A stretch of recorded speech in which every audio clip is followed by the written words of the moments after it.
Well, that's basically, so that's where that started, that 12 million, that's what they were saying, that's your, this is what you have to play with, now how do you wanna move it? Starting with, you can designate it 4 million in savings, these are 8, blah, blah, blah, blah, blah, right? So that's,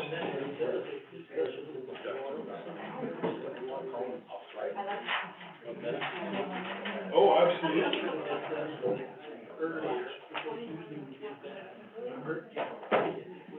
I've never done that.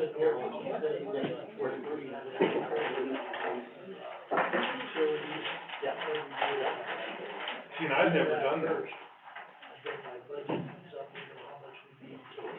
To maintain it or whatever, right? I don't remember that I've ever done that. No, I don't think we did before. But no, I'm with you, that would be. Well, we can't.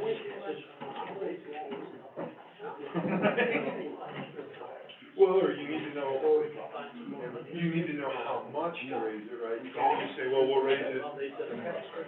Well, all right, where'd that come from, right? There's gotta be a formula. How much does it generate? Absolutely.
I'll let you know in just a second.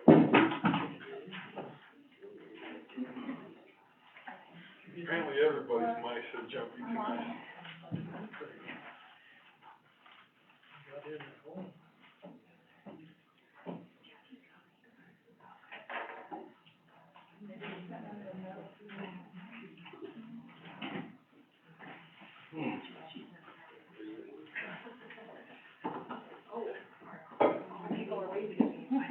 I'm a waving at you. Oh. You know, I was at home playing with this. Just an hour before I came to my meeting, I was on the budget, thing, but I can't.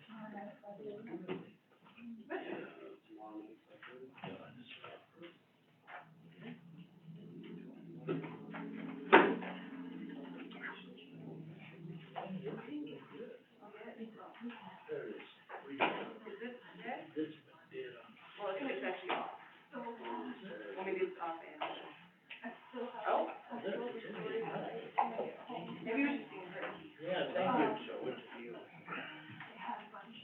I can't wait to be that level. It's a whole other level.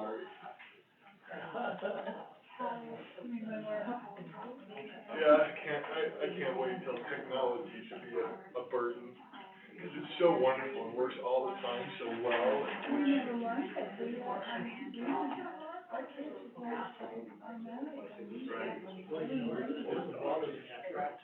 I think everybody. And then it never is the same here, right?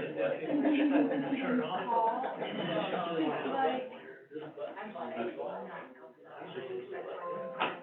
I know a lot of people, I'm gonna live till 95. Right, right. I still remember programming a VCR. Oh, huh.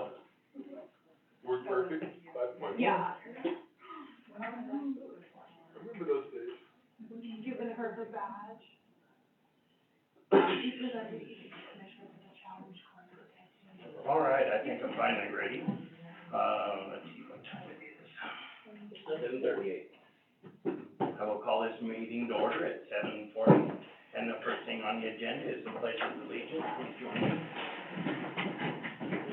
I pledge allegiance to the flag of the United States of America and to the republic for which it stands, one nation, under God, indivisible, with liberty and justice for all. Thank you. Okay, ready for roll call?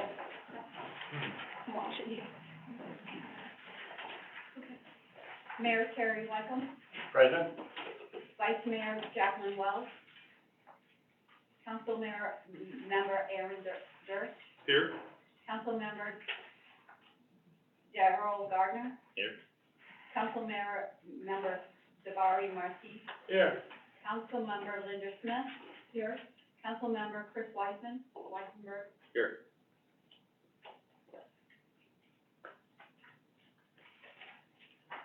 All right, the next thing on the agenda is a, what are we doing here? Should be in public hearing.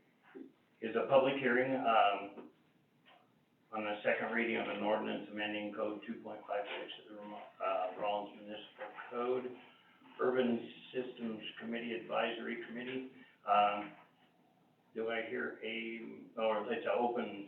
it's a public hearing, excuse me, I'm still downstairs. Is there anybody that would like to,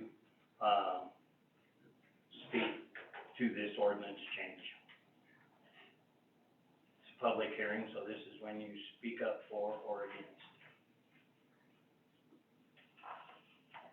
All righty, I will, close the public hearing for that and open a public hearing, for the second reading of an ordinance amending section 1033 of the municipal code. Again, is there any comment, public comment, anybody? Okay, hearing none, I will close that public hearing. I will now open a public hearing on the ordinance amending Rollins Municipal Code 1, .01.010, a condition, precedent.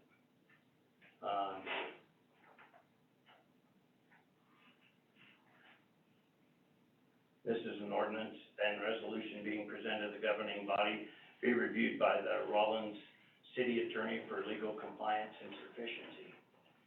Is there any comment by anybody? All right, hearing none, I will close that public hearing. The next thing on their agenda is, citizens' participation. This is the time when you have something you want to bring to the council.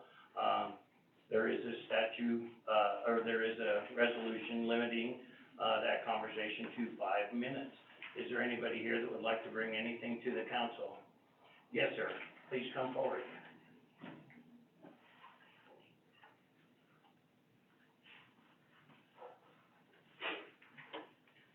Hello, Mayor and, council. My name's Louis Espinoza. Of course, some of you guys still remember me. I was on the council for almost 20 years. But anyway, in 2004, I started a project over there by the underpass. Everybody kind of has seen that. But anyway, I used to have use of a Bobcat that was over at the sewer shop. So when I did some of that work, when I first started the project, it was pick and shovel and wheelbarrow. And until I got about halfway through the project, then I started using the Bobcat.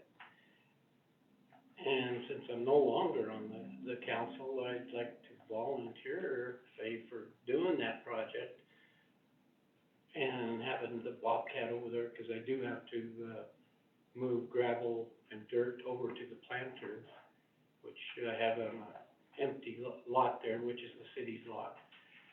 And, I'd like to get that moved over there. And, I would ask this council if they would, set aside 30,000 or whatever, because I'd like to put the caps on top of that wall all the way across through there. That would give it a more, professional look by having those caps. Union Pacific and the city of Rawlins years back, donated 7 of those, crates of block, that I had put there, on the walls. And,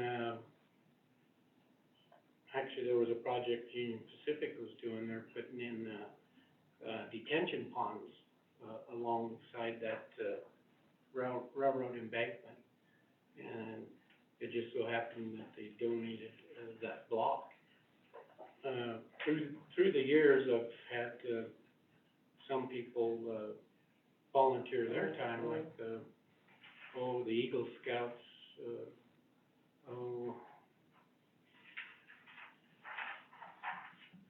I can't remember the other, clubs that have come over to assist me on doing that. There's been more people walking by that want to volunteer their time. They enjoy the project, and, I've enjoyed it, doing it. Some of those kids I seen were in baby buggies at one time. And some of those kids are like teenagers, and some are actually adults at the time I started that project. And, it's been nice just being able to talk to them. Back when I was a council member, people just pull up to the curb, so I just always thought, wow, this is kind of like a curb service for council.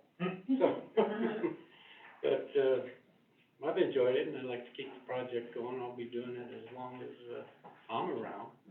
And it does have a drip system in it, there's water up on top.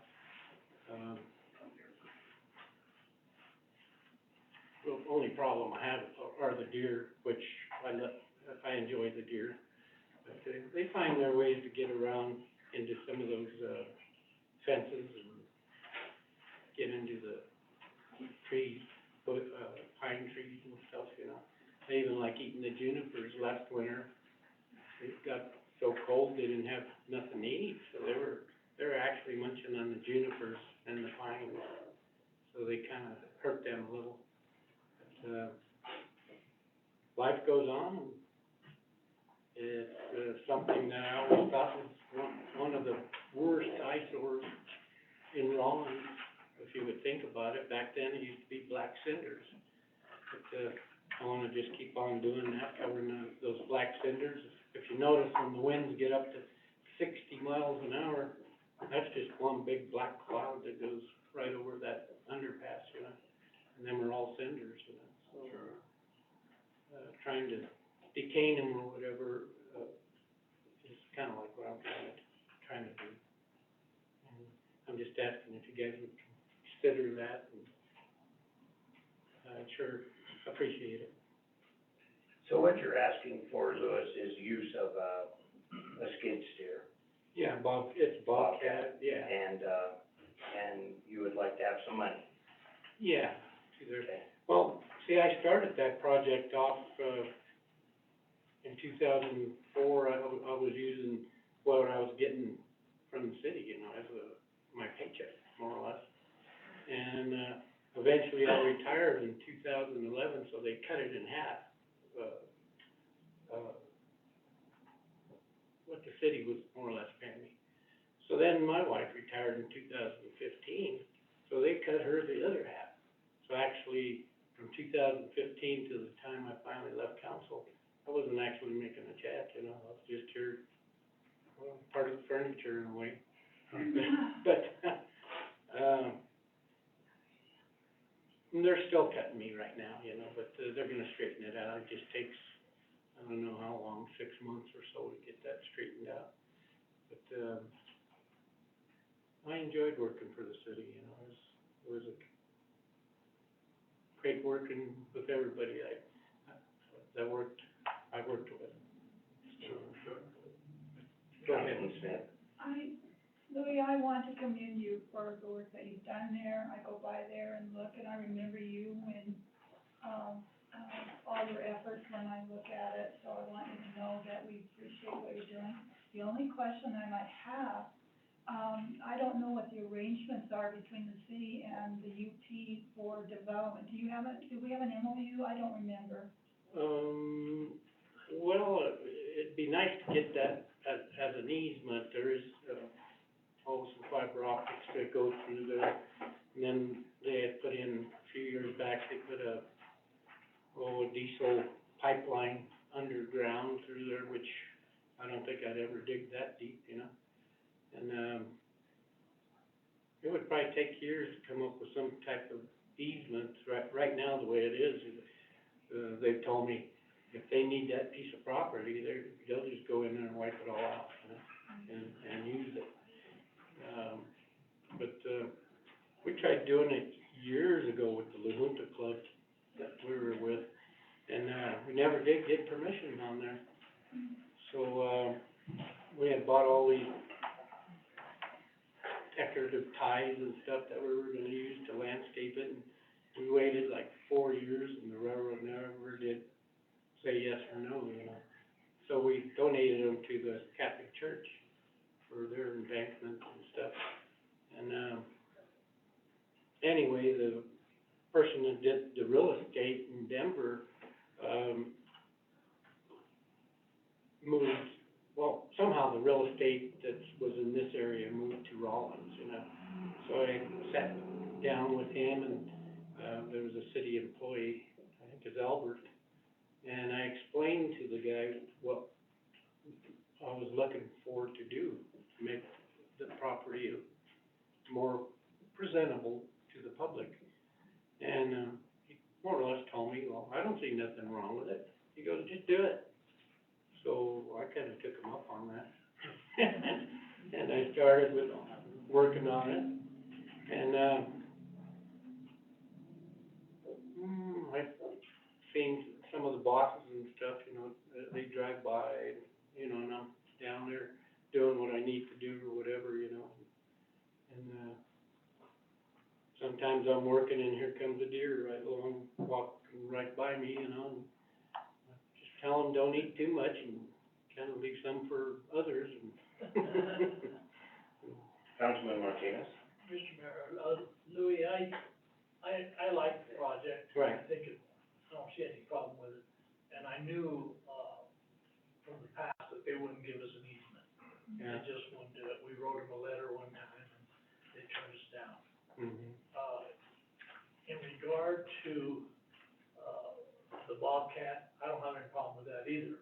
But I'm not an attorney, and I was told that, there's a liability thing.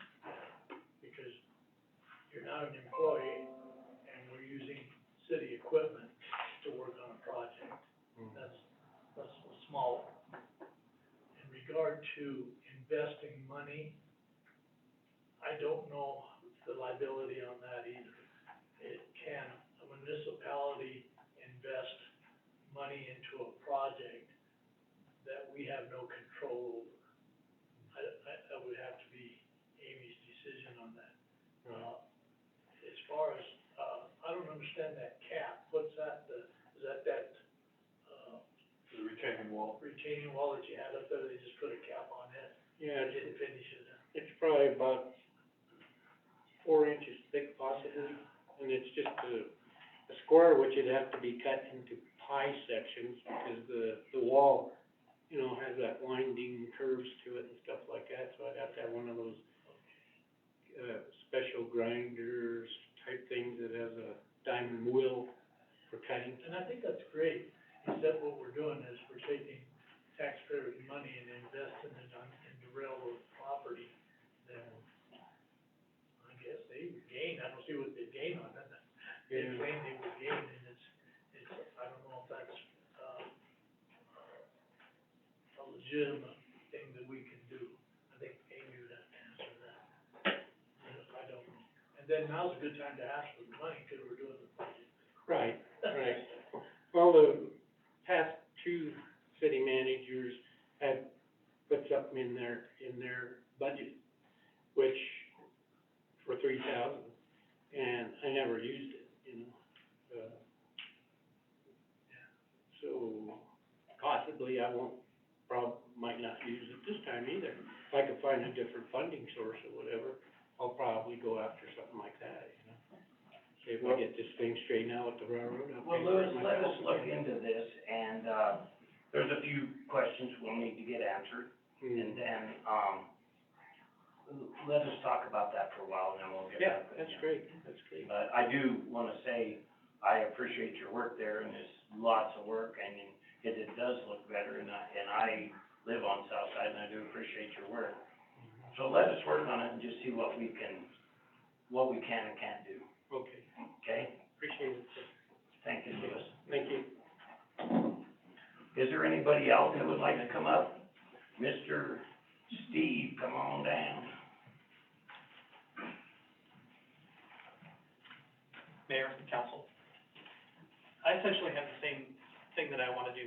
Right down the street from my house is a little triangle park, right on the corner of Date and Walnut.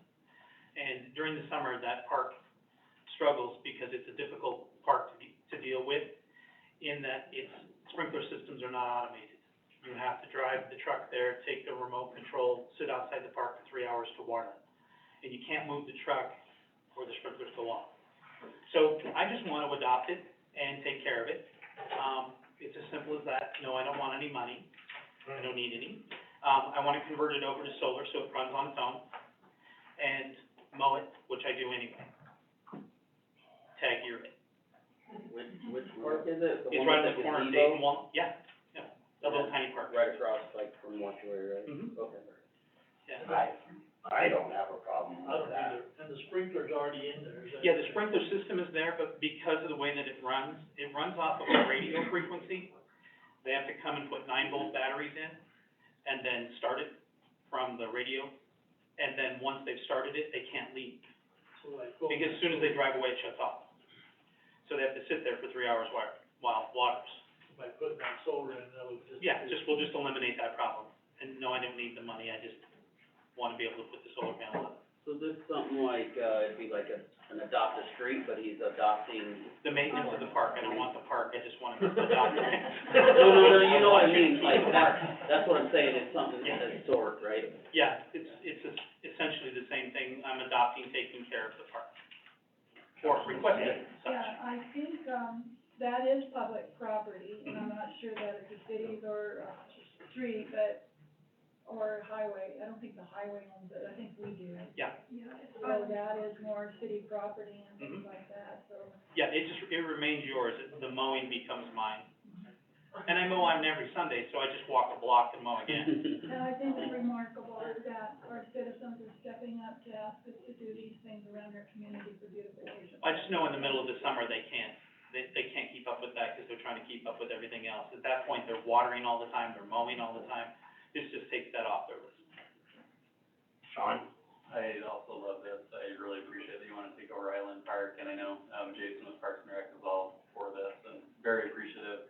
And I was just visiting with Amy that all that we would need to get is just a liability waiver as a volunteer worker. Get him on our workers' comp as a volunteer, and then just, a GLP notification, and we should be good to go. And I promise not to mow my foot, Or the neighbors. or the cat. Yeah. Yeah, the cat. Cool. Watch for cats. So, I don't know if we need any official action on that, do we? no, it's just a request. I appreciate it, thank you very much. Yeah, thanks for taking that on, and, Yeah, it's like I said, it's a 15-minute job for me, it's a 3-hour job for them, Yeah, because they have to sit there. I understand. Yeah. Thank you. Uh-huh. That's awesome. That was it. Okay. Guys, have a great evening. You too. Thanks. Is there any other citizen that would like to mow a park? I mean.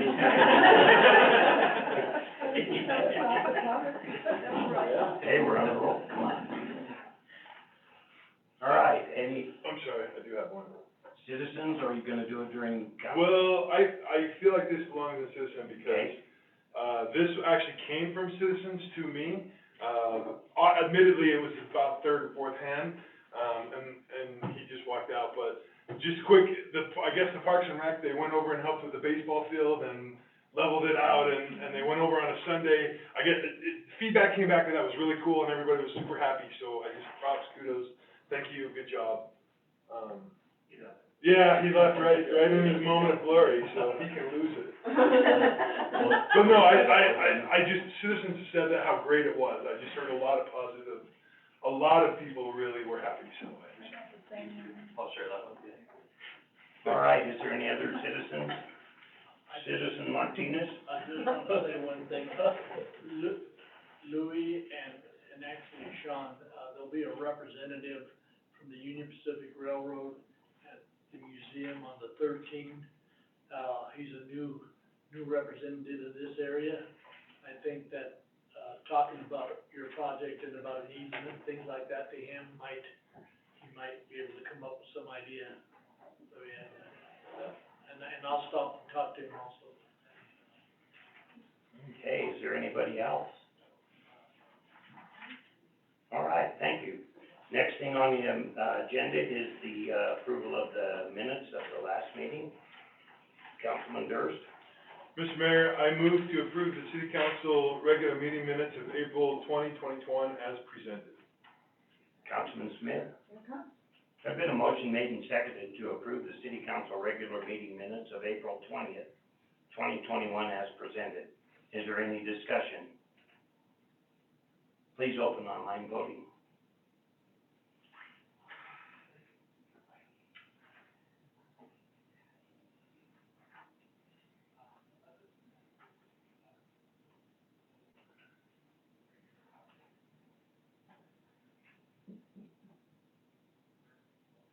Online voting has now closed. The motion carries with 5 yeas and 1 abstain, and that was Chris Weisenberg. Okay, the next thing, thank you. The next thing on our agenda is to approve the minutes, or approve the agenda, sorry. Councilman Martinez. Mr. Mayor, I make a motion that we approve the agenda as presented if there are no corrections. Councilman Smith. Second. There's been a motion made and seconded to approve the May 4th, 2021 city council agenda as presented. Is there any discussion? Please open online voting.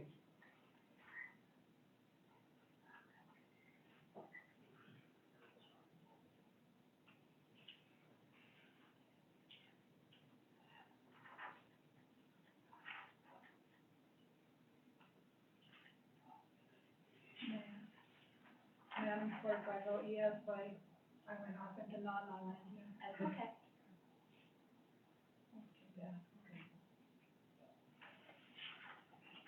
Online voting has now closed. The motion carries with 6 yeas. All right, thank you. The next thing on the agenda is, a report from our, city code enforcement officer.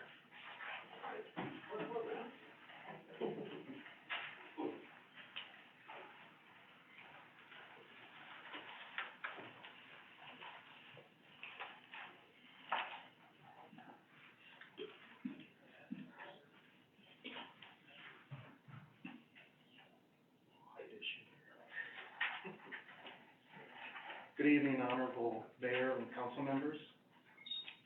Excuse me if my nerves get a little bit, tonight. I've never spoken before the council. I was just asked to basically, give an overview of, first initial 6 months of me being in the position and kind of where we're headed, from now to eternity. And, basically, well, first off, we've got these here for each one of you. It's basically just quick contact cards that we made up so that as you're talking to anyone out on the streets or residents or anything, it's a quick reference card as to, a general email we had made up for code enforcement, so anyone linked to that code enforcement general email will get the email. So whether it's officers, other code enforcement officers, whoever. So that's an easy way that you can put in a need, concern, issue, anything like that. Also, the website to which, we put the link, and then, 2 little snippets to where you go to the request tracker, and then code enforcement if you would like to enter anything in that fashion. That you can also use that for not just code enforcement, but public works, fire department, anything. So it's a multi-area thing that you can get your concerns or anything out there. And lastly, the phone number, which is the dispatch number that you can easily call, and then the dispatchers can get a message to me or whoever needs it, anytime. So, enjoy, keep that safe. And then, moving onward, I was kinda asked to give a quick overview of what the focus areas have been. And as we said from the get-go, the goal and focus area still remains to educate, warn, and if needed, enforce, with a concentration on Titles 8 and 12, initially as I was hired. Now, obviously, that may change or adapt to other titles and everything, but 8 and 12 were the initial focus areas, and still remain, because those are the needed areas. So in an annual way of looking at it, I jotted down some notes, and basically from May, June to August, September, which is summer, hopefully, the big issue obviously is gonna be the focus on property issues. Property issues, involve a lot of different things. They can be created from a number of things on public and private property, including vehicles, litter, refuse, and junk. Can also include things that create disturbing sounds, obnoxious offensive odors, stagnant water, smoke, weeds, and any dangerous conditions. So, a lot of things to look at. Also, the focus, remains on derelict abandoned vehicles, refuse, garbage areas, issues, as you know. Community cleanup, that's a big one also. And then other categories are weeds, fire hazards, continuing education on different ordinances and problem areas, and, most recently, the liquor license compliance. So then, going into October, November, and April, and May, which is winter, the focus kind of turns away from property issues because that becomes difficult with the season. And, we still have a focus on derelict abandoned vehicles, refuse, garbage issues, and then, in other categories, obviously, snow removal, any issues like that. And then continuing education on, more ordinances, maybe seasonal ordinances, stuff like that. And again, still continuing with the liquor license compliance. It's just my little coloring job, but I did this for my own sake, for the map of the city, to basically divide the city in three or actually 4 main areas with the downtown. Just so as I'm doing my focus and driving around or looking at different areas, I can make sure that I'm encompassing the entire city and actually hitting all the areas and not just winding up in one certain area all the time. So that way, hopefully, we can deal with issues all over. As far as continuing education, when I immediately got in, we initially took steps to change the city website, adding the connection to go to police department code enforcement and everything, because it used to be under fire department. We changed the phone numbers to the to the city dispatch, and then also got my email out there as quickly as possible, so that we could start hopefully getting complaints and issues out there to deal with. I went and I created 2 warning letters, one for garbage, refuse issues that I use when approaching warnings to people, and then also one that's gonna be being used for property issues, in which I can put the person or the property, there's an area I can adapt to give detail as to what issue they have, and then an area down here where I can basically explain what details and what needs to be done, setting a compliance date, and then follow-up. Then we also moved into, obviously, the community cleanup, along with the city plan and everything for beautification and everything. We developed, a lot of us developed this, for the community cleanup, and then also to have a listing of, to help people know what they can take out to the free landfill days and not be able to take out. These have been distributed all throughout the city, especially downtown to the businesses and everything, so that they can hopefully communicate it to all of their customers and any residents. With Myra's help, we started doing an insert into the water bill. This one actually had two purposes. It included information about the community cleanup, and then also a little tidbit about a garbage issue, or garbage container issue. So we're gonna continue doing that on different issues throughout the year. Myra and I, mainly Myra, and I. Honestly, it was all him. I just made it look pretty. He's great. We developed, this, and we're gonna continue in developing, little flyers like this. These are mainly gonna be used for social media, because they're eye-catching, they're, quick to the point as far as what they're dealing with. They do give the general ordinance, so if people wanna look it up, and then just a quick rationale as to behind the idea of it. These we're gonna mainly use, for Facebook mainly, on our different Facebook sites and everything, to get different messages out there, so that's gonna be a continuing thing also for different ordinances. And it can be adapted to other things other than just ordinances too. The big thing is, obviously, since it's spring and summer, we're gonna be turning our focus towards, in a big part, towards property issues. Over the last few weeks, as the snow's melted and I've been making my rounds, I've been accumulating a rather lengthy list of properties, with, as I said before, the issues that make up property problems.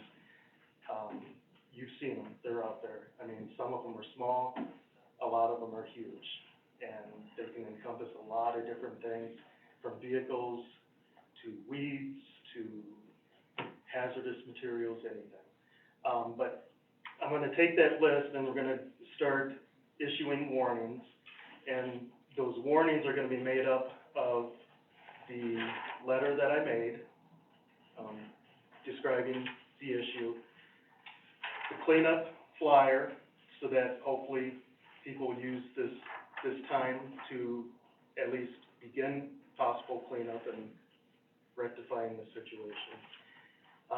Possibly a picture, just so that the resident or property owner knows that I actually was there and saw this and, you know, wanna deal with it. And then our general, warning notice that's been used, in prior years. And, that will initially be mailed out to either the resident or the property owner, or possibly both, just depends on the circumstance. And it's just gonna be general mail at first. If that doesn't help, or we don't get any results out of that, then, it'll be followed up with a certified and registered mail, probably to the property. That's where we're gonna start with that. The issue with property issues is, I'm sure you're well aware of, they take a lot of time. They're very, tedious.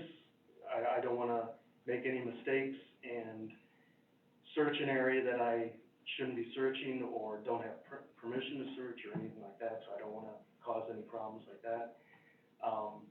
And they're just time consuming with a lot of follow-up, a lot of investigation to try and find the property owner, a proper address, a proper way of getting the information to them, and trying to get results. And, No, I think he's got a great overall, kind of layout for the year in terms of what kind of issues we can address during what weather conditions are out there. And then, you know, he can take those complaints and still, go through those complaints. But the biggest, problem that we foresee that's gonna be time consuming in terms of his ability is that property issues. Because it's so it sucks a lot of time to go through all the reporting process, all the documentation, the case buildup, and then if we have to go to court, then that's adding even more time on top of that to get through that. So he's got some great educational incentive, programs to really try to get that information out, and help, the free cleanup days, at the landfill to really encourage those property owners to utilize that. And basically, I just wanna say that I am committed to try and get some results. Can't guarantee anything, but I do wanna see some results, cause, I really do like the city of Rollins. I've lived here for 11 years now, and, I've lived in a lot of small towns like this, and improvements can be had. It's just a matter of time and getting people to buy in, which I think we can, and everything. On your side of it, if you going along, whether it's anything that I've talked about now or any other concerns or needs that you feel are out there, please by all means use the contact information that we gave you, or just come over and talk to me or anything. I swear if I have any questions or concerns or needs, you will be the first that I come, well, after lunch. You will be the first that I come to and everything to ask for your advice or help. So, that's it. Councilman Martinez? Yeah, I wanna thank you for your approach, and I think it's a good approach. I wish you luck. Well, I wanna thank you for, allowing me to take that approach. I've gotten on a few different, social media things through Facebook and Twitter and some others involving code enforcement groups and everything. There are a lot of groups out there or a lot of cities, a lot of municipalities, or a lot of different groups that don't take this approach. And, you know, you have varied results either way, and you have good and bad results, and some are quicker than others and everything. But, I think this is a good approach. Hopefully, like I said, we can get the people to buy in and educate, and hopefully they wanna have a clean city just like we do. And, we'll go from there. Councilman Weisenberg? Yes, also, I wanna say thanks for what you're doing. It's a very thankless job, you know, but I did have a question of when you're out there, how many of the warnings have you had to do, and how many times have you had to take it on the enforcement side already? I've done, quite a few warnings involving, an exact number I don't have. Okay. I've done quite a few warnings, either in person or by mail, involving, some of the recent bigger issues involving, trash or container issues. We have tagged various vehicles, towed various vehicles, out of places that they shouldn't be, or if they're unregistered, et cetera. What was the other part of your question? Just, how many times has it went to the enforcement? I haven't done, we haven't done any enforcement as far as citations or anything yet. So people are very receptive of you being out there and warning them. I try to get out there, I try to show myself out there as much as I possibly can, just so people are aware that I am out there looking around. And I also get right in, if there's something that I can do immediately, whether it's a garbage issue or whatever the case may be, I'm not afraid of being seen trying to do stuff, take things on myself, just so people can see that I'm not afraid to do that, and I guess, leading by action. But, enforcement, I haven't had to do, or haven't done a lot of citations or anything yet, but that's been by choice, initially trying to go through a period of education and trying to get people to just voluntarily do the right thing. Thank you. Anybody else? Sean? I just wanna thank Brian and, Chris and Myra and all their work on this. This is awesome, and I just wanted to make reference that, one of the initiatives on our beautification strategic plan process is, leverage code enforcement as a beautification tool. And I really feel like he's doing that. And one of the specific projects that we identified was create a transparent code enforcement educational campaign. He's just right on top of it, so I just wanna thank him for moving our strategic plan forward. I think your approach is more effective than being a big hammer. Sometimes people don't even know the codes. They don't even know they're in violation of them, and then when they find out, they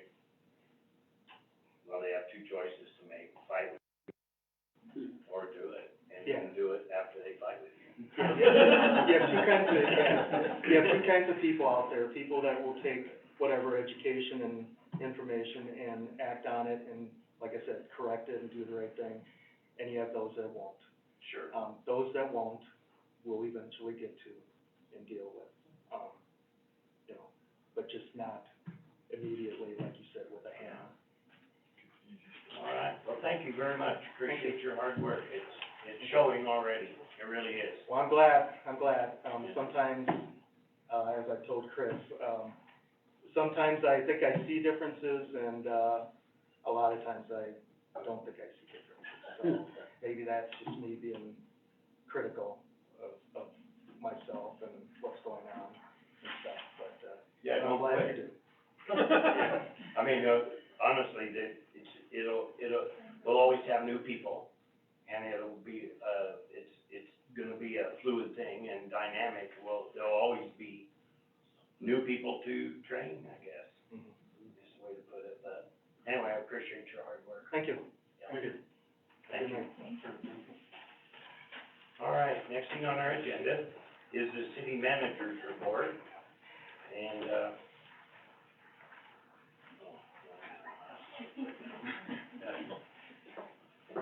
so Sean?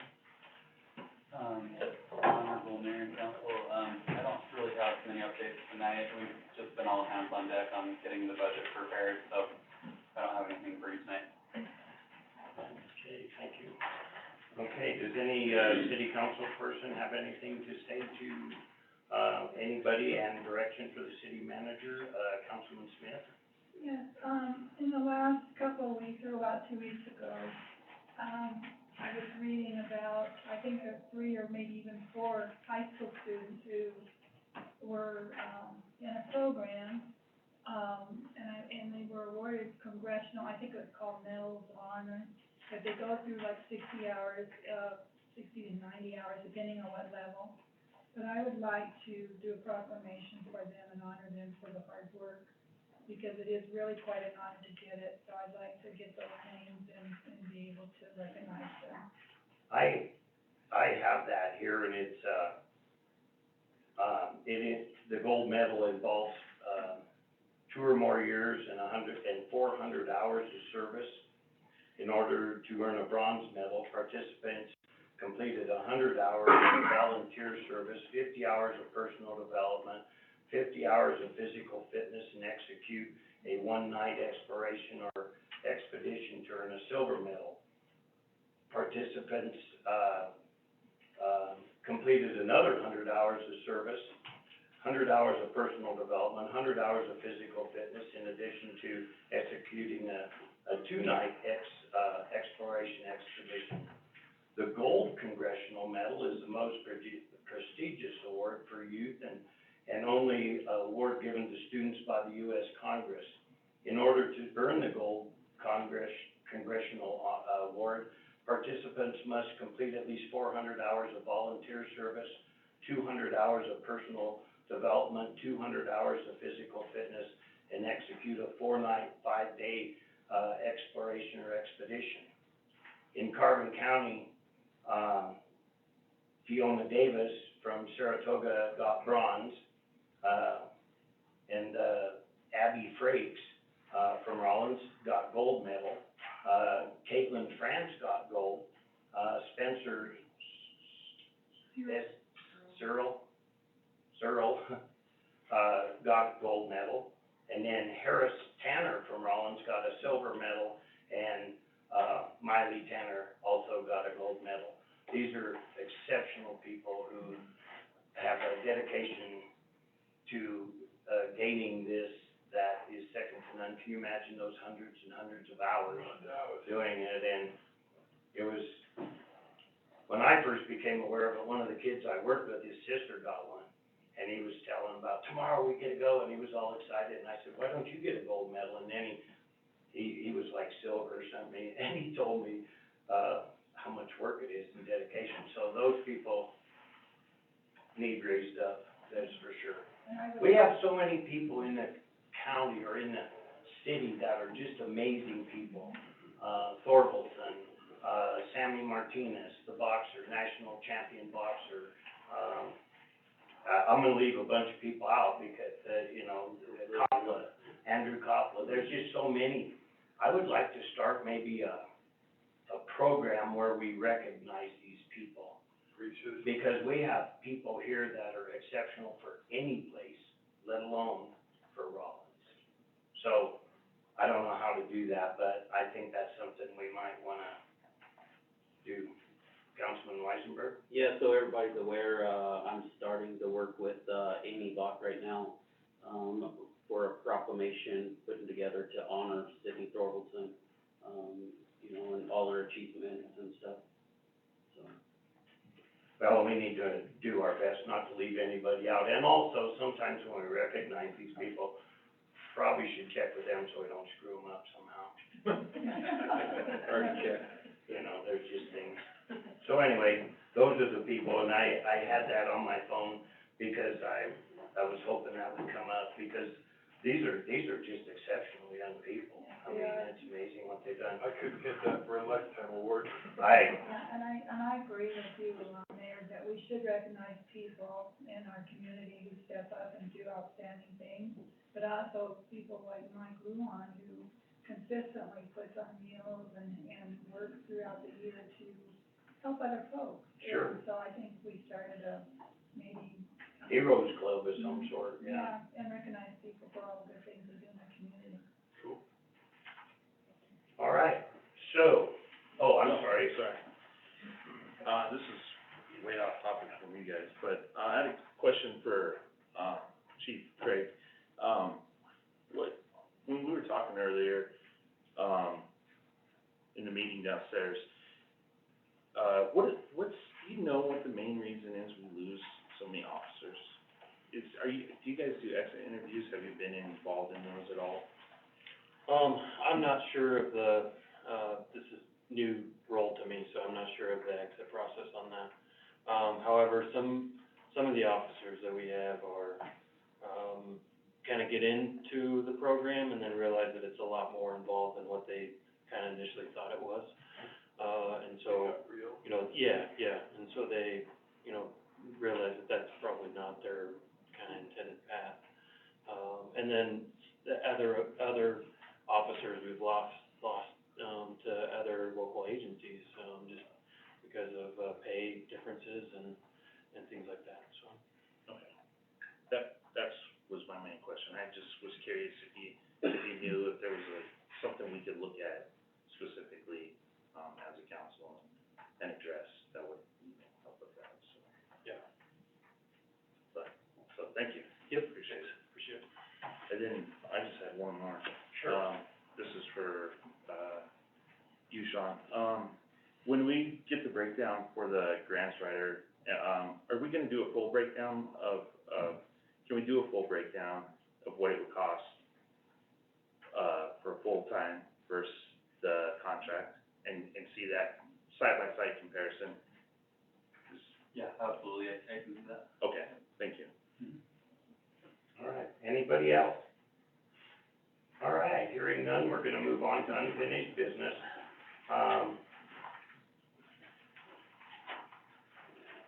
This is an ordinance, the second reading of an ordinance, for the Urban Systems Committee.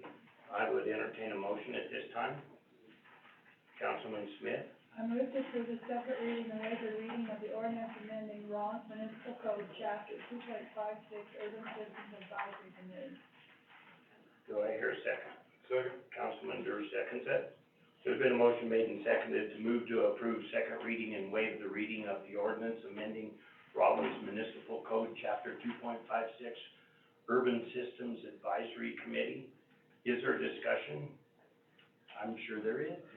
Honorable Mayor and City Council, I don't really have too much unless you guys have questions. The only change from first reading was to strike the, sentence that would allow us to remove members, since we do not have a process for that. But if you have questions, I will try to answer them. The only thing I would want you to do is, because some people may have tuned in for the first time tonight, and so kind of give an overview, a quick one, but an overview of why we're doing this, so people that are watching or listening that haven't heard the first, discussion. Absolutely. So this ordinance change is to update the bylaws or the rules for the Urban Systems Committee. This is a joint board with the county, and then YDOT is a huge part of it. We do get funding, so they have provided some draft revisions. They don't have specific bylaws. Their bylaws, their rules are within the ordinance, so that's why it is an ordinance amendment. Urban Systems Committee did hold a meeting in March where they reviewed this and made the following recommendations to you guys. Okay, thank you. Appreciate that. Any further discussion? Could you please open online voting? It's open.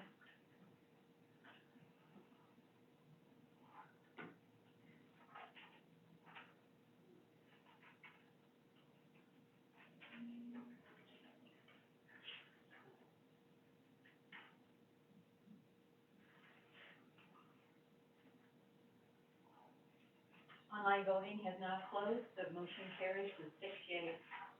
Thank you. All right, the next thing on our agenda is the second reading of an ordinance, amending section 1033 of the Rollins Municipal Code, stopping, standing, and parking. Do I have a motion?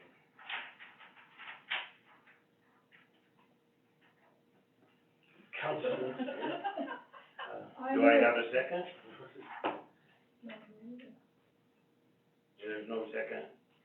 She didn't read it. Yeah. Okay, I move to approve the second reading and waive the reading of the ordinance amending Rawlins Municipal Code 10.33, shopping, standing, and parking. Second. Okay, there's been a motion made and seconded to approve the second reading and waive the reading of the ordinance amending Rollins Municipal Code 10.33, stopping, standing, and parking. And is there any discussion? And there is. Honorable Mayor and City Council, we are requesting to remove the 20-foot length requirement for diagonal parking. This ordinance is incredibly hard to enforce, so we would just like to eliminate it. We do have currently an ordinance on the book that says that you cannot impede traffic, so we don't have any concerns there. This ordinance was presented to the Urban Systems Committee, who did make the recommendation for this to go through approval with you guys. And again, if you have questions, I will answer them. Councilman Martinez? Big question, but it does, in some areas of our town, it does create a problem. And I understand that it's hard to enforce. How are you gonna enforce it if it's creating a problem? How would it be enforced? A good example, you can't, right here in front of Dirty Boys, there's a truck will drive up that's maybe a 1-ton. But if they're trying to back out, it's a problem for them. I've seen it. So if they're impeding traffic, then they would be in violation of the ordinance currently. As far as specific enforcement, I would defer to the police department on that, if that's not my area, but there is an ordinance. So if that one ton is parked in such a way, or any vehicle, Well, I think and they're blocking through traffic, then they would not be allowed to I do think they're so. parking normally, but what they're doing is they're trying to back out, and you've got vehicles trying to, right behind them, and I noticed the other day, there was one that was trying to back out, and the car had to back up to let the big truck out. We don't So have I'm enough sorry, room- my understanding Not enough room there. is not a parking issue then? You're saying when they actually are backing up, it's creating an issue? Sticking out too far is what it is. The car coming this way has to wait until that truck gets out. That's the problem. So Like not I- all areas, there's some areas of our town that have wide enough streets that you could, that's not a problem. In some areas, it becomes a problem, especially if they're parked on both. You have one parked on, somebody parking on one side of the street, and you have this truck that's trying to back out. They're making them bigger and bigger, and it's creating more of a problem. From our standpoint, a vehicle who's parked and is backing up has to give, the roadway to the oncoming traffic. And so if he were to back up and hit something, that would be unlawful backing, Okay. and that would be on the driver I of the just truck. wondered how that would work, 'cause I was watching one the other day, I go out for my coffee, and I was sitting there watching, and I was having trouble getting out. Yeah. The car behind him, and kept trying to back up further and further, so that the vehicle could get out. Yeah, I mean, we appreciate common courtesy by all drivers, but, the travel of the roadway, is given to the vehicle that's already traveling down the road. And if there is a vehicle that's backing up, they are to yield to that oncoming traffic. That's right, I guess. Any further discussion? Councilman Weisenberg? So, I mean, I understand what's happening here, and I get it, it's not been enforced and everything. I think some of the problems that we need to look at also with this is, road markings, right? The center lane is meant for unloading and loading and turning also. People don't utilize that, it's not marked clearly also. The other thing I think with this, that we need to find something or some way to help with the congested parking in downtown, because there is no places to park hardly, and lots, I think the Bank of the West actually owns that lot, and it's utilized a lot for downtown parking too, so I think we need to kind of put something out there. I know we own a lot, behind there, that could be utilized also. The problem is, with that is, the railroad utilizes that, and utilizes it with, more than overnight parking, you know?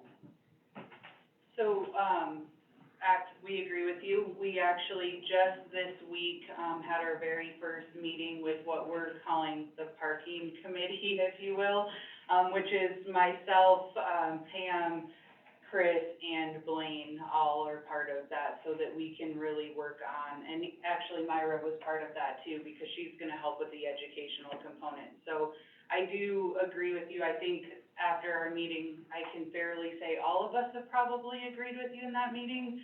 And we are working to find some solutions, so we can keep you guys posted and updated as to how we progress through that process as well. And we do have some good ideas, the group has, and of course, we have some costly ideas too, so there's always that challenge as well. All right, any further discussion? Please open online voting. What? Did you have something to say? Oh. Yeah. I was gonna say, you gotta speak up quicker.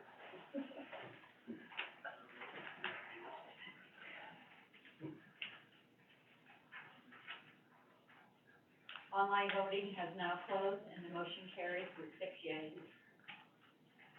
Okay, thank you. All right, the next thing on our agenda is the second reading, for amending, Rollins Municipal Code, and I would entertain a motion.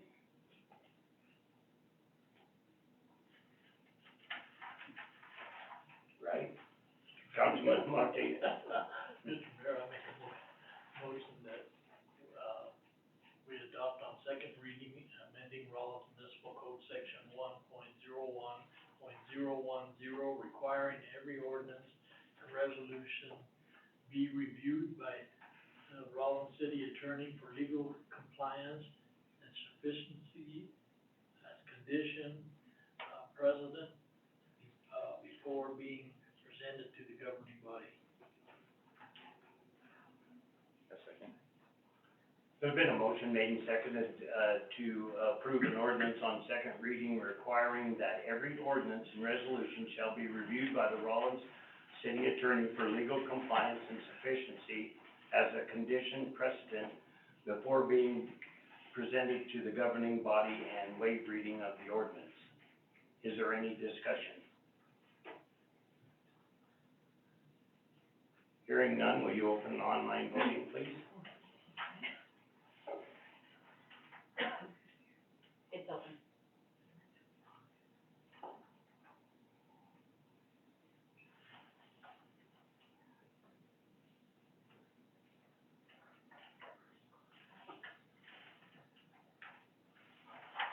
Online voting has now closed, the motion carries with 6 yeas. Thank you. The next thing on the agenda is approval of the payroll. Councilman Durst. Mr. Mayor, I move to approve the April 11, 2021 through April 24, 2021 payroll register for $212,376.72. Second. There's been a motion made and seconded to approve the April 11th, 2021 through April 24th, 2021 payroll register for $212,376.72. Is there any discussion? Hearing none, please open online voting.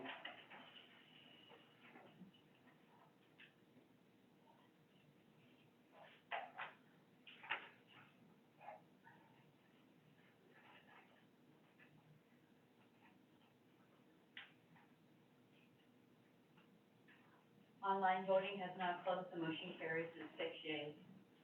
Thank you. The next thing on the agenda is to approve accounts payable. Councilman Smith.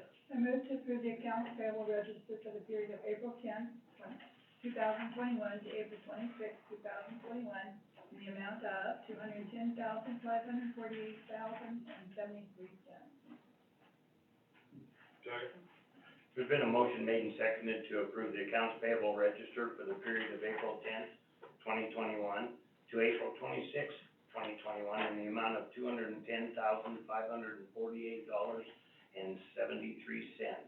Is there any discussion? Councilman Weisenberg? Yeah, I emailed, and I haven't gotten a response, it's about the manure hauling. It's a big discrepancy, and I just figured it might have been like, invoices, multiple invoices coming in, and then maybe one lagging, is that?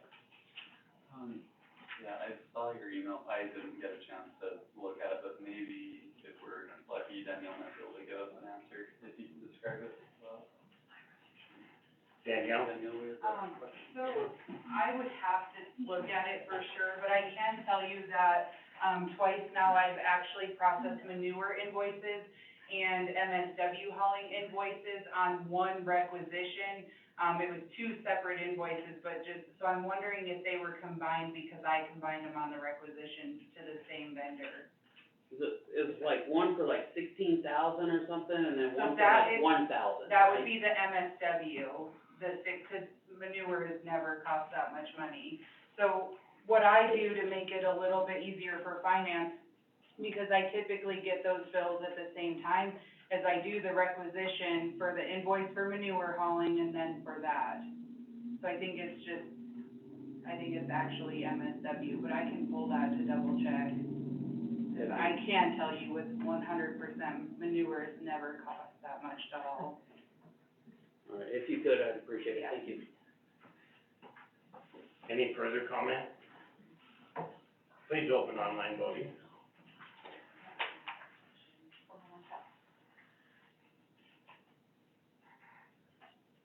Okay.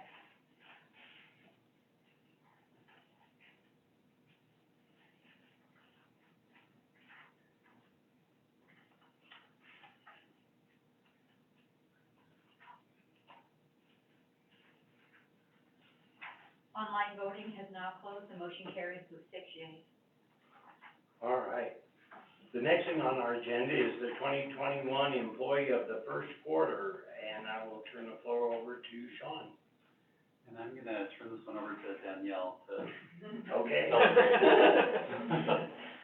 She's starting to get the hang of all this.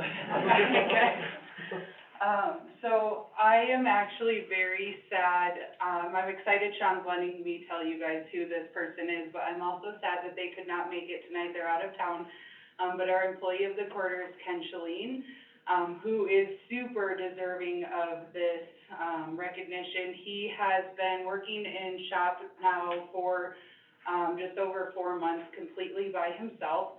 As we've said before, there's 217 pieces of equipment and vehicles that he's been maintaining. He has been extremely busy. He comes in every day with a smile on his face. I have seen him literally have equipment backed up with guys waiting to get into the shop, to have things just happen all at once, it seems like, and he still just keeps working and continuing to do things. So I'm super thankful that we get to work with him, and I'm so happy he got this award.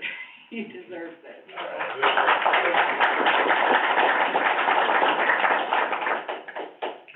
Yeah, Ken's a great guy. All right. The next thing on our agenda is,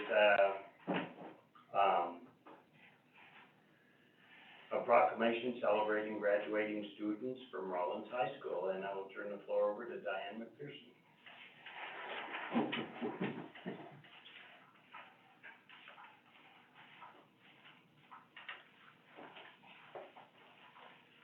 Thank you, Mayor and fellow council members.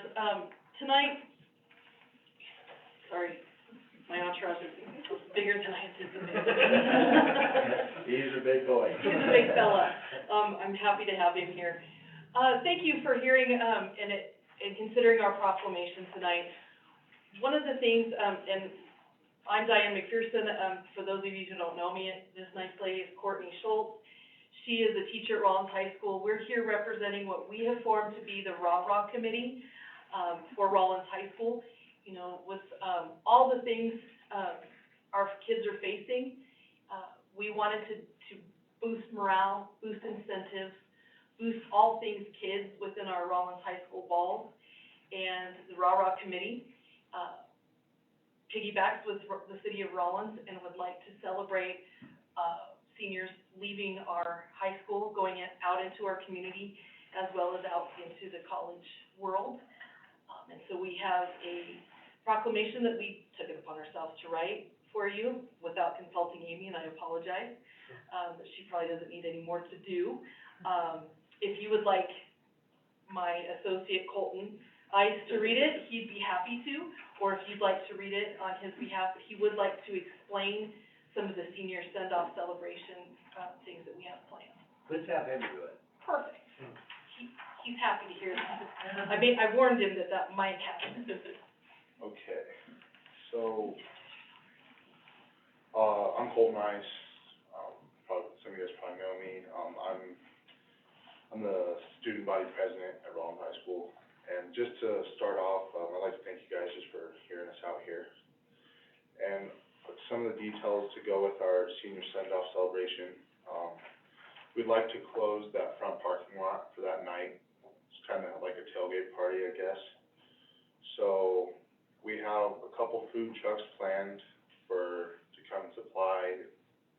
There's gonna be music and yard games where everyone can just come and really just hang out and have a good time and celebrate, us moving on to the next level.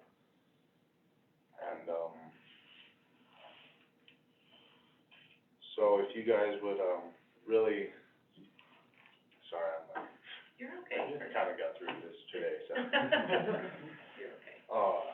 Just to help us, and they'd like to make it like an every year thing for these kids, you know what I mean, where they feel appreciated for graduating all their hard work.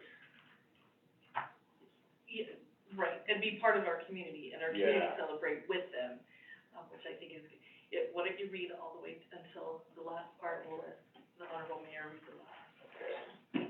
So, proclamation celebrating graduating students from Rollins High School. whereas the city of Rollins seeks to showcase and promote the traditions of school spirit and surrounds our community and are rooted in the community's history, and whereas the city of Rollins recognizes that the Rollins High School senior class have completed an excellent public education curriculum and met the standards set forward by Carbon County School District Number 1 that are vital to the quality of life for all Rollins, Wyoming citizens and communities, and whereas the City of Rollins recognizes that Rollins High School senior class will graduate good standing in presenting to the community quality young people for our local workforce in our community's higher education system, and whereas the City of Rollins recognizes that our accomplished graduates are the future's most precious resource, and we must encourage them through involvement and celebration of their accomplishments to become strong, productive, and caring citizens.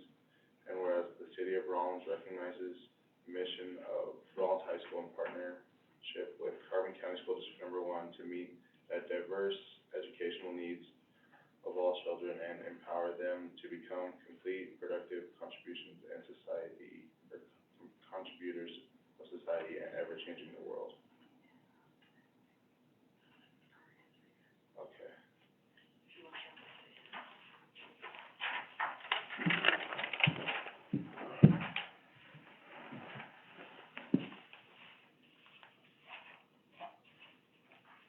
All right, whereas now, therefore I, Terry Wycombe, Mayor of Rollins, do hereby declare my appreciation for the Rollins High School graduating class and proclaim that the citizens of the City of Rollins, Wyoming, join in the celebration every year during Wednesday of the last week of the senior school year by naming that day Senior Send-Off Day. Thank you. Thank you.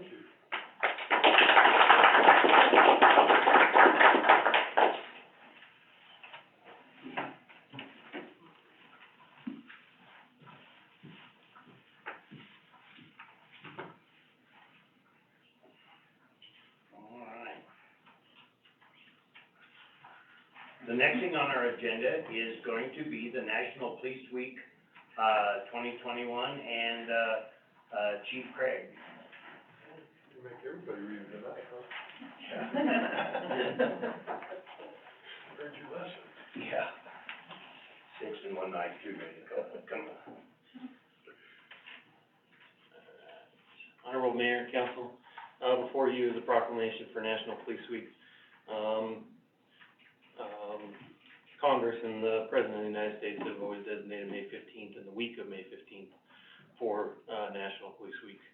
And that, for us, that honors not only our past officers who have given their life for us in our communities, but to honor those who are already serving and have done so with great respect. There's no better time than now, with everything going on, nationally, that we as a community come together and support our officers, because they need to know that they feel supported in the mission that we provide in the safety in the community that we give. So, just kind of a reference, in 2019, there was 135 law enforcement officer deaths. That increased last year to 264 for the entire year nationwide. And as of right now, from January 1st until today, we have 96 this year, which actually puts us on track to have 200, which puts us right on track from 2020. So it's unfortunate that those officers gave those lives, and so it's a really important cause for us to provide for our officers and support. Thank you. Thank you. I will read the proclamation. Whereas the Congress and President of the United States have designated May 15th as Peace Officers Memorial Day and the week in which May 15th falls as National Police Week. And whereas law enforcement officers are the guardians of life and property, defenders of the individual right to be free, warriors in the war against crime, and dedicated to the preservation of life, liberty, and the pursuit of happiness. And whereas it is important that all citizens know and understand the duties, responsibilities, hazards, and sacrifices of their law enforcement agency, and that members of our law enforcement agency recognize their duty to serve the people by safeguarding life and property, by protecting them against violence and disorder, and by protecting the innocent against deception and the weak against oppression. And whereas the men and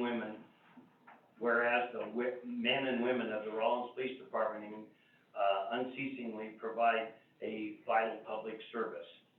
Now therefore, I, Terry L. Wycombe, Mayor of the City of Rawlins, call upon all citizens of Rawlins and upon all patriotic, civic, and educational organizations to observe the week of May 9th through 15th, 2021 as National Police Week, with appropriate ceremonies and observances in which all of our people may join in commemorating law enforcement officers, past and present, who by their faithful and loyal devotion to their responsibilities have rendered a dedicated service to their communities, and in doing so have established for themselves an enviable and enduring reputation for preserving the right and security of all citizens.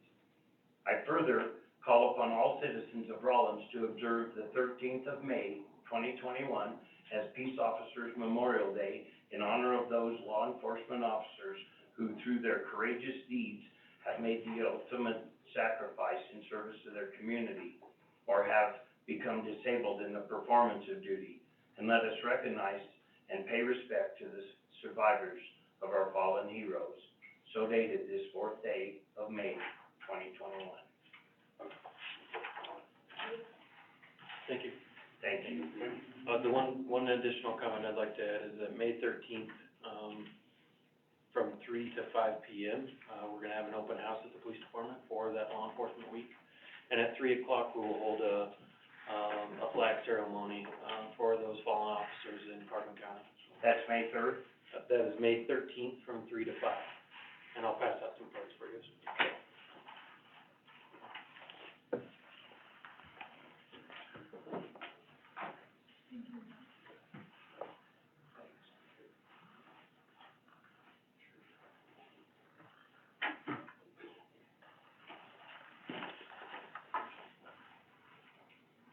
Thank you.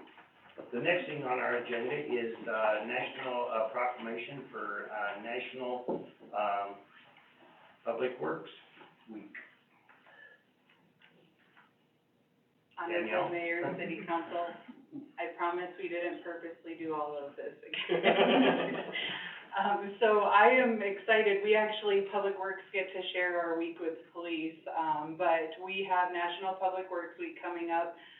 This year, is the 61st Annual Public Works Week. It'll be our 3rd year doing the Phillip Public Works Truck. So just to invite all of you and all of the citizens, we will be taking non-perishable food donations for the entire week, with the goal of filling one of our vehicles, and it'll be donated to St. Vincent de Paul. And then we are going to be doing some fun informational posts throughout the week. Our employees are working on some really fun videos, so I'm pretty excited for everybody to see that, so watch for that. And it should be a good week. I also convinced Leroy, our previous Public Works Director, to come cook lunch for the current employees. All right. That's gonna be fun as well. Yeah, all right. Well played. Yes. Well, I will read this proclamation. It's National Public Works Week proclamation, May 16th through the 22nd, 2021. Stronger Together. Whereas public work professionals focus on infrastructure, facilities, and services that are of vital importance to sustainable and resilient communities and to the public health, high quality of life, and well-being of the people of Rawlins, Wyoming. And whereas these infrastructure, facilities, and services could not be provided without the dedicated efforts of public works professionals who are engineers, managers, and employees at all levels of government and the private sector, who are responsible for rebuilding, improving, and protecting our nation's transportation, water supply, water treatment, and solid waste systems, public buildings and other structures and facilities essential for our citizens. And whereas it is in the public interest for citizens, civic leaders, and children of the city of Rollins to gain knowledge of and to maintain a progressive interest and understanding of the importance of public works and public works programs in their respective communities. And whereas the year 2021 marks the 61st annual National Public Works Week, sponsored by the American Public Works Association and the Canadian Public Works Association, be it now. Now therefore, I, Terry L. Wycombe, Mayor, do hereby designate the week, May 16th through the 22nd, 2021, as National Public Works Week. I urge all citizens to join with representatives of the American Public Works Association and Canadian Public Works Association and government agencies in activities, events, and ceremonies designed to pay tribute to our public works professionals, engineers, managers, and employees, to recognize the substantial contributions they make to protecting our national health, safety, and quality of life. In witness hereof, I hereunto set my hand and cause the seal of the city of Rollins, Wyoming, to be affixed this 4th day of May, 2021. Thank you. Thank you.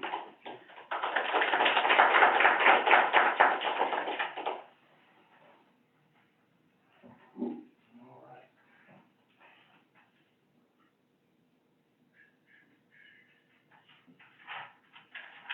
Okay, the next thing on our agenda is a draft WHAM resolution advocating for legislation to designify vacant and/or abandoned buildings. Councilman Smith? I move to approve the resolution to Wyoming Association of Municipalities advocating for state legislation to clarify the lien and assessment process by which municipal expenses for abating nuisances, dangerous conditions, and dangerous structures may be recovered on behalf of the taxpayer. I'll second that.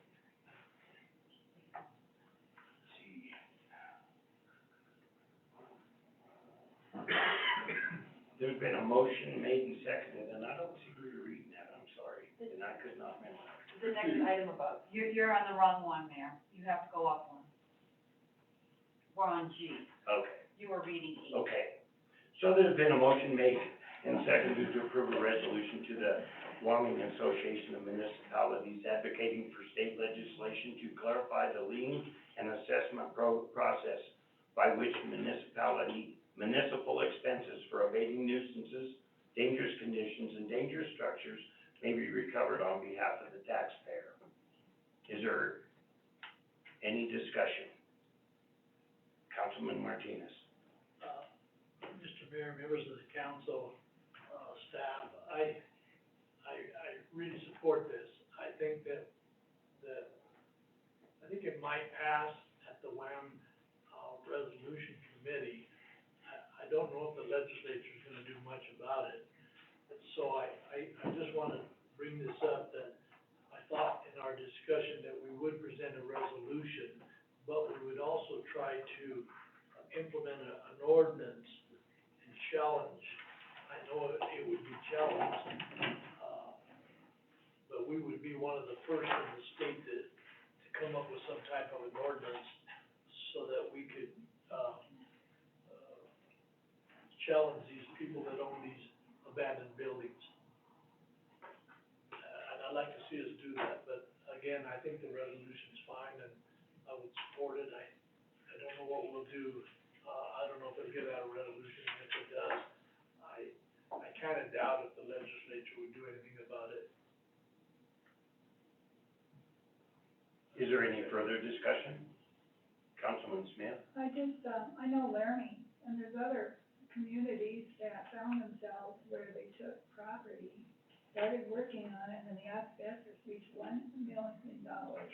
And I know there's other communities that have taken down buildings.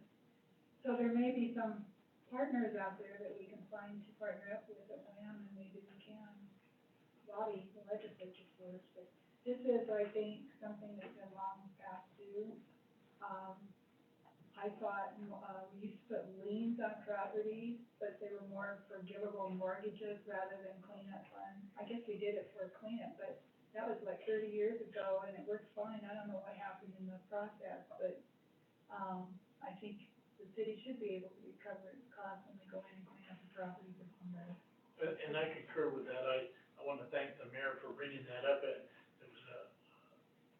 was a nice suggestion that we try to recoup some of the monies that we spend in protecting the building, not only with the police department, but also making sure that, we don't have any fires, that we have people, going inside the building, putting some pressure on the owners that they have some responsibility to the taxpayer. I'm with you, I think we could get it through WHAM, now whether the legislature would pick it up or not, but the strength would be with WHAM if we go that direction. I can't believe we're the only city that has this problem in the state of Wyoming. The one I moved from has that. You know, of course, they might have fixed it in the 50 years I've been gone, but they had that problem, and so I think other towns probably have that too, so, you know, I think this is a way to go, and I agree with you, Tabari, we probably should use this approach, but also maybe do the other approach also. Any further discussion? Thank you. Open online voting, please. That was easy. It's open.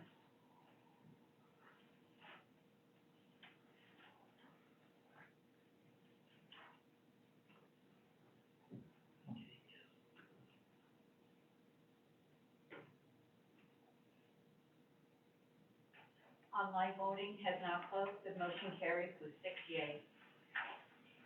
Thank you.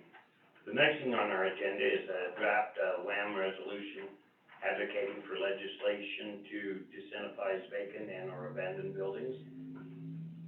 Do I hear a motion? Do I hear a motion? Councilman Martinez? Mr. Mayor, I would make a motion that we adopt a resolution advocating for legislation to incentivize vacant and or abandoned buildings. Do I hear a second?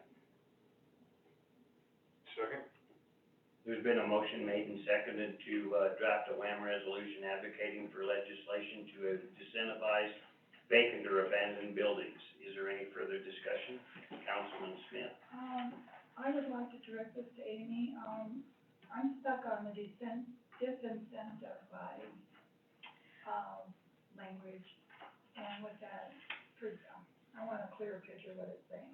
Sure. So typically, municipalities incentivize, companies or property owners to comply with the law or to come to your community. In this instance, what was requested was an ordinance, for a resolution requesting WHAM lobby the state legislature for statutory authority for municipalities to discourage abandoned or vacant properties, meaning that you would provide some type of a fee structure or something for vacant and abandoned buildings. I do, wanna caution the council, Wyoming is a very pro-property rights state. Just as you alluded to before, the state legislature may be very reluctant to pass this. However, you're simply requesting that the Wyoming Association of Municipalities consider this for their legislative, work in the upcoming year. Again, it would have to go before the resolutions committee, and from the WHAM resolutions committee, it would be presented to the entire membership on the last day of the WHAM convention. And then, they would determine, it would go to their legislative, leadership committee, which would then determine the priority of their legislative efforts. So it's a kind of multifaceted approach to getting this passed. I can tell you that other communities are struggling with this. I would point to no further than Cheyenne, Wyoming, that experienced a substantial, fire to one of their large, housing, motel, hotel areas where most of the state legislature stayed.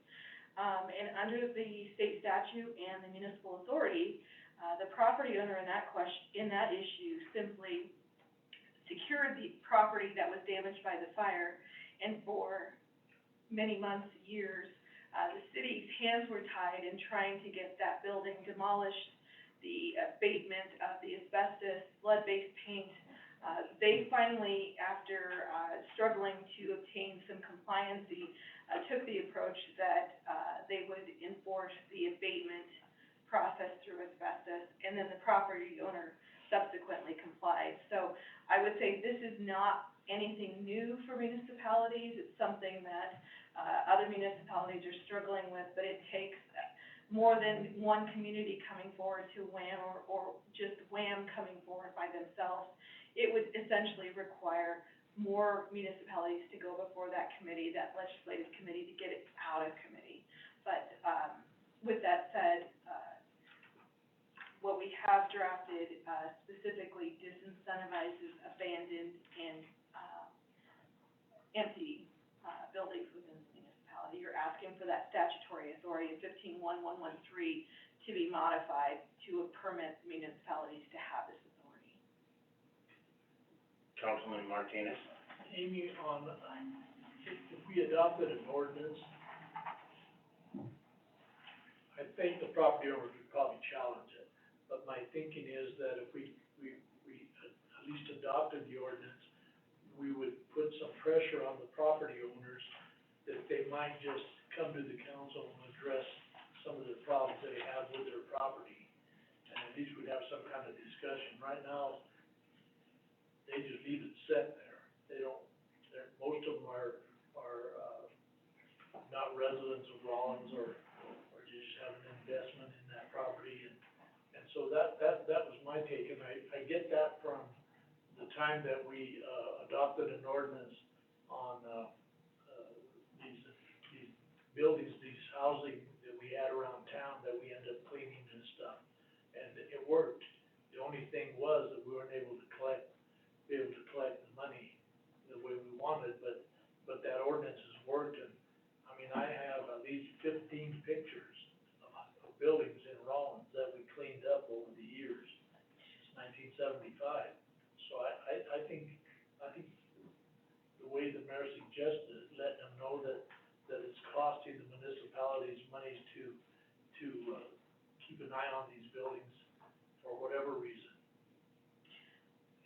I would, moving forward, I would, recommend that we, look more towards identifying absentee landowners and providing that statutory authority to get service of them. If we could obtain service of them in REM jurisdiction over the property, we could have them answer, a citation for nuisance or code violations. And currently, we just don't have that authority if they live, or they have domiciled in another state. And that would enable the city, if you have a derelict, building, or you have a property that's in disrepair and not in compliance with city codes, that you would be able to take that civil process of bringing it before a municipal judge, getting an order of abatement. Currently, the issue for the city is getting, jurisdiction for a citation is one thing. On the code enforcement side, you're absolutely correct. The, adoption of the 1997 dangerous building, national code provides us with that authority to abate nuisances, and it gives us the procedure, as well as the Wyoming statutes, which give us that authority to define, or in our ordinance, what a dangerous or nuisance is in the city of Rollins. We have cleaned a number of properties in the city of Rollins with great success. Unfortunately, when this matter was, and I'm referring to the resolution before, which is to clarify the lien statement or provide a clear mechanism for an assessment through the county. The issues that we're running into is WHAM did take this issue up to the state legislature, I believe it was 3 years ago, and at that time, the state legislature shut down WHAM and indicated, you have all the tools in your toolbox, you have statutory authority, just enforce it. That was a great discussion at the WHAM convention in Cheyenne, if you remember correctly. The city of Rollins administrator at the time, initiated a number of dangerous building actions at that time. They referred those matters to a collection center, and the collection center actually filed a civil action in circuit court, obtained a judgment, foreclosed on the property, went to a sheriff's sale to convey the property to the city of Rollins. The city of Rollins then attempted to sell that parcel of property through a bid process, only to get to the title commitment component at which time the city of Rollins was not able to get title commitment. The next approach was for the city of Rollins to then, try and obtain, through quiet title, that authority or that title commitment. And that was denied as well. So I believe in this instance, moving forward on the previous resolution, we have more information to show the state legislature that those statutory so-called tools are not available, and we are cut off from those judicial remedies to seek reimbursement, not on our behalf, but on behalf of our taxpayers, which is the core of our request. And as you all know, our Dangerous Buildings Fund also reimburses the landfill account for all of our community cleanups, free landfill days, and it's funded primarily through the sale of municipal land. Well, as you know, we're running short on the stockpile of municipal land, and so those funds are gonna get depleted sooner, and without council appropriating new sales and use tax or new revenues to that fund, we're gonna have to start looking at how are we gonna fund those essential landfill days that the community relies on, and that is so great for our municipal strategic plan as far as aesthetics and beautification. So it's a multifaceted approach. You're looking at both dangerous buildings in one resolution and trying to recoup those costs, and in the next, you're trying to disincentivize absentee landowners and abandoned vacant buildings. I'm more concerned about the decentivizing component and obtaining that implied statutory authority, or at least inferred statutory authority.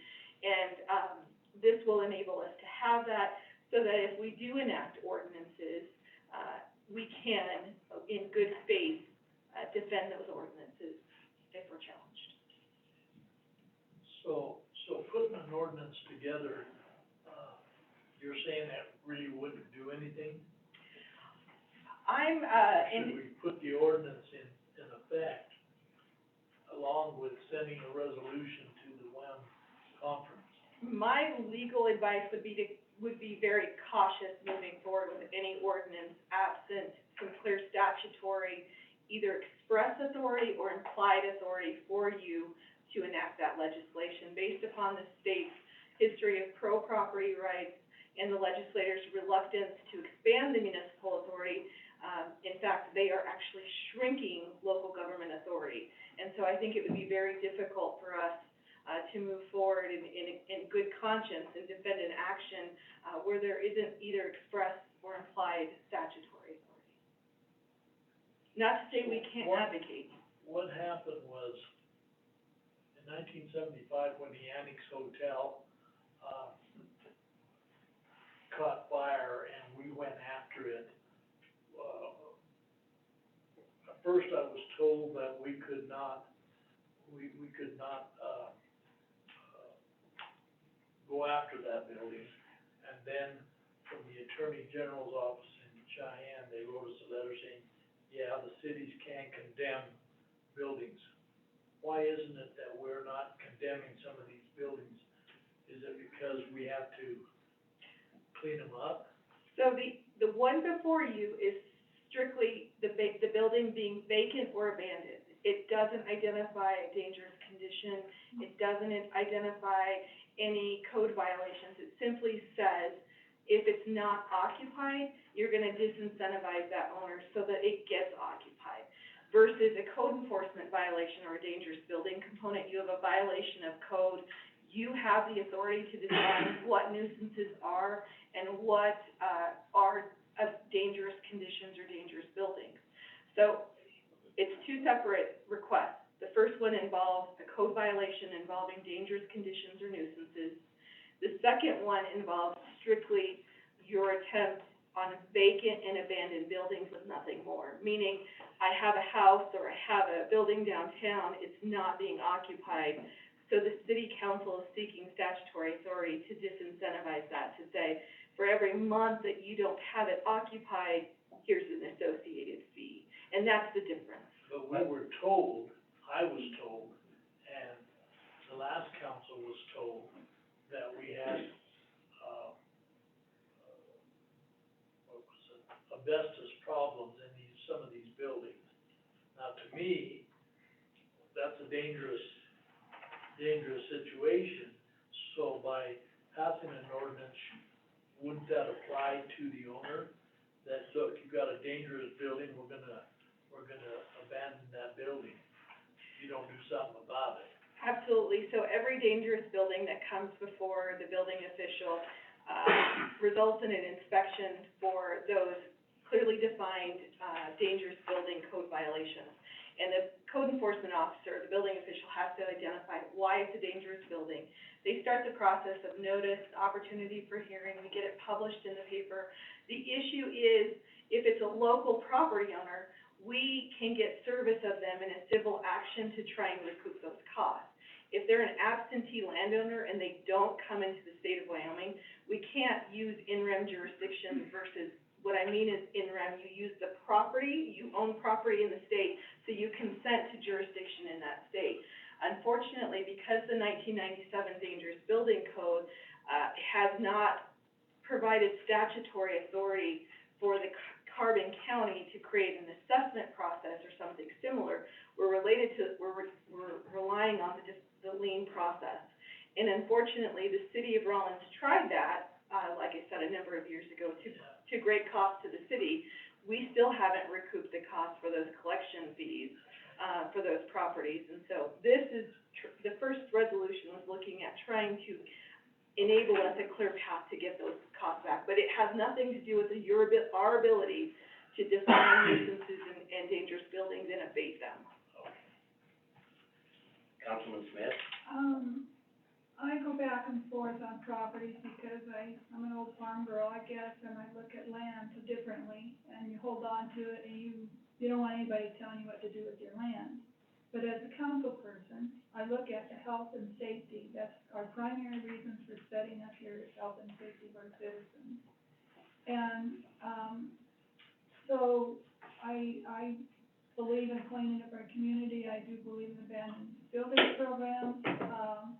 The majority of I think there's like 21 or was 21 of these buildings sitting around town that do need, they are to a point of health and safety.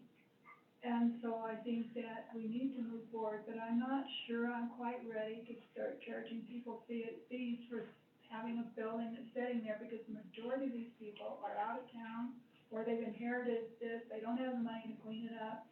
And so it would fall back on the city to really, in the end, reality is that it's gonna fall back on us as a city to come in and clean them up.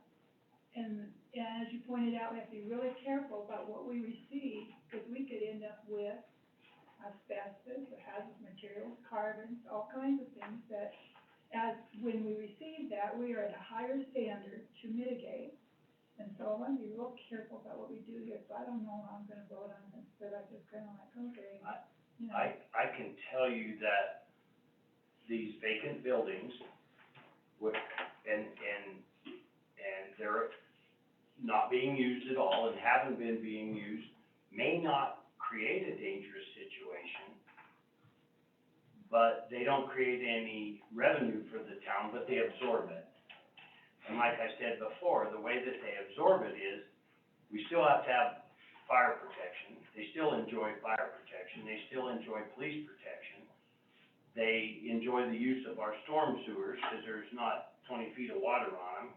They are using these services, but they're not paying for anything. There just has to be some mechanism to, charge them for the services they'll use, which might motivate them to do whatever they need to do to get it rented, sold, whatever, and then it will quit being an abandoned building. But a lot of people think an empty building isn't absorbing services, when in fact it is. They are. If it starts on fire, you gotta pay the fire department. If it gets broke into, you gotta pay the cops. If it, I mean, there's just a lot of things about those abandoned buildings. They not only look like terrible, but they do cost us, because we are providing services for them. There's gotta be some mechanism to make them pay for those services. I don't know what it is, but Councilman Weisenberg? Yeah, I wanna get a clarification what your vocabulary is gonna be of a vacant and or abandoned building, cause I mean, how long is it gotta be vacant for to be a vacant building, right? You're, like Linda spoke and said, you know, people might have inherited that building, right? And we do have multiple situations that's happened, and it is happening, I guess, around town with that. But what is gonna be the definition for the vacant building process there? Because I do have a problem also of trying to charge somebody a fee for something that I can't even say it's not, you know what I mean, vacant or abandoned at that point in time. What's the link? So, what you're requesting from WHAM is to lobby the state legislature to give you that authority. And under your home rule authority, you would have the ability to define what vacant and abandoned means and assign reasonable disincentives. But right now, we just need that statutory authority. I agree with you, it has to be clearly defined in order to be enforced. But again, that would be something, get the authority first, and then a majority of the council decide on that you want to support an ordinance, and then you decide as the governing authority how you're going to define this. Okay. Thank you, Amy. You're welcome. Any further discussion? Please open online voting.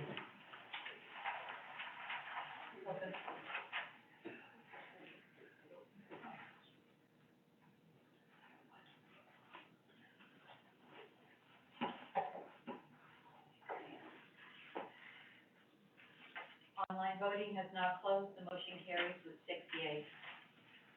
Thank you. All right, the next thing on our agenda is, a resolution authorizing the submission of a T-Mobile grant. Do I hear a motion?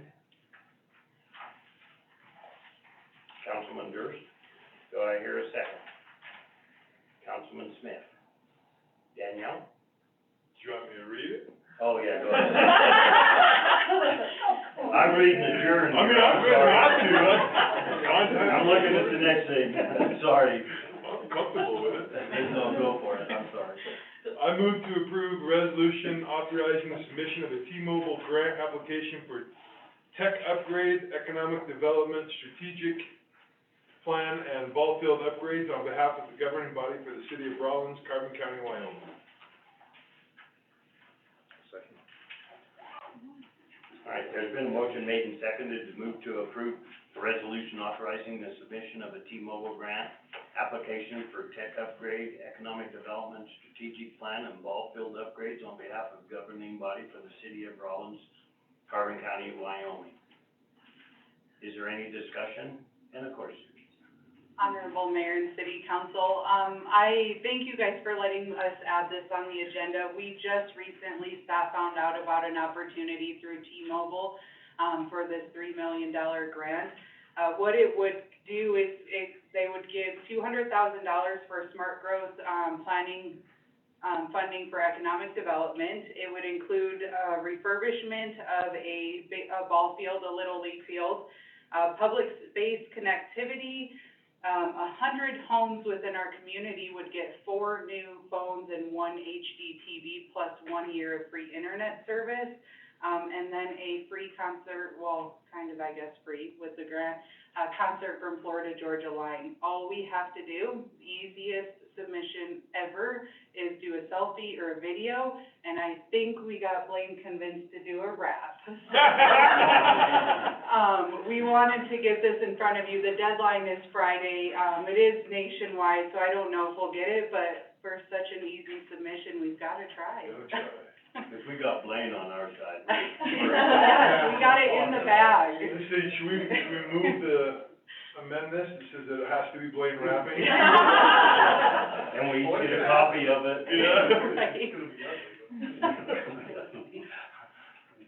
You guys didn't know he had that talent, did you? I learn something about him every time. All right, is there any other discussion? Please open online voting.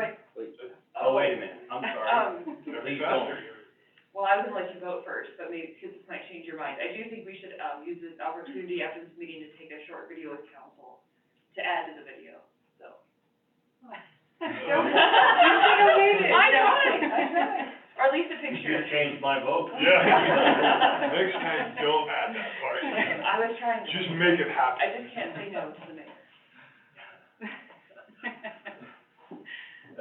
It's open. Lucy's voting.